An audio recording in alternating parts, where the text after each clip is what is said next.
Assalamualaikum warahmatullahi wabarakatuh.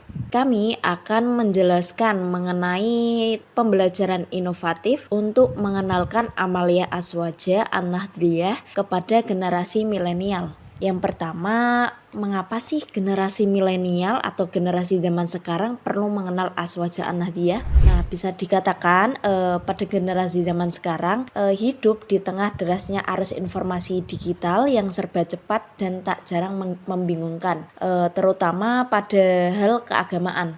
Di era sekarang ini mereka rentan sekali mengalami krisis identitas spiritual karena beragamnya tafsir dan ajaran yang tersebar tanpa filter di sosial media terutama. Disinilah pentingnya mengenal Azwaja An-Nahdliyah sebagai manhaj Islam yang moderat dan toleran dan mengedepankan prinsip rahmatan lil alamin. Azwaja sendiri mengajarkan keseimbangan antara akal dan dalil, cinta tanah air, serta penghormatan terhadap perbedaan, sehingga para generasi zaman sekarang mampu memakai Azwaja An-Nahdliyah sebagai pegangan yang kokoh bagi generasi zaman sekarang dalam menjaga jati diri keislaman sekaligus tetap relevan di tengah tantangan zaman.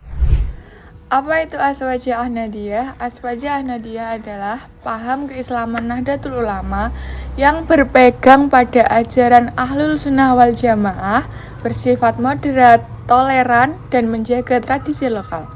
Dalam akidah mengikuti Syar'i Maturidi, fikih mazhab Syafi'i, dan tasawuf Al-Ghazali. Landasan Azwaja terbagi menjadi 3 aspek utama, yaitu akidah, fikih, dan tasawuf.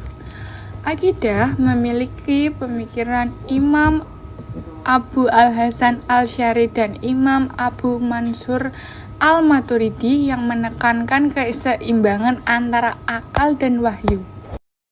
Dalam fikih atau hukum Islam, mengikuti salah satu dari 4 mazhab, terutama mazhab Syafi'i, dengan menghargai perbedaan pendapat dalam ijtihad.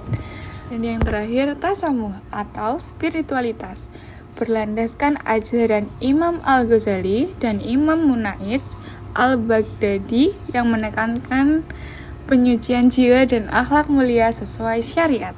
Berikut merupakan beberapa contoh amalia dari Azwaja, seperti tahlilan, yasinan, maulid nabi, istighosah, syarah kubur, managiban, salawat, dan tibaan. Pada penyampaian materi ke generasi milenial terdapat tantangan, yaitu seperti perbedaan karakteristik dan gaya belajar mereka. Generasi milenial cenderung cepat bosan, kritis, lebih tertarik pada visual dan interaktif, serta mereka akrab dengan teknologi digital. Maka dari itu, generasi milenial memerlukan strategi pembelajaran yang inovatif, seperti menggunakan media sosial dan video pendek, visualisasi seperti infografis, animasi, dan reels. Yang ketiga, diskusi interaktif dan storytelling. Yang keempat, platform digital seperti Canva, Google Classroom, dan Kahoot. Pada pembelajaran generasi milenial, ada beberapa materi yang perlu disampaikan, seperti nilai-nilai Azwaja, akidah, pemahaman fikih, tasawuf, wawasan NU, dan isu-isu kontemporer. Dengan metode pembelajaran seperti itu, diharapkan para generasi zaman sekarang bisa mengenal dan mencintai Amalia Azwaja dan menumbuhkan pemahaman Islam yang santun serta menangkal gerakan radikalisme dan intoleransi. Sekian materi pembelajaran inovatif untuk mengenalkan Amalia Azwaja An-Nahdliyah kepada generasi milenial. Mohon maaf apabila ada beberapa materi yang belum tersampaikan. Wassalamualaikum warahmatullahi wabarakatuh.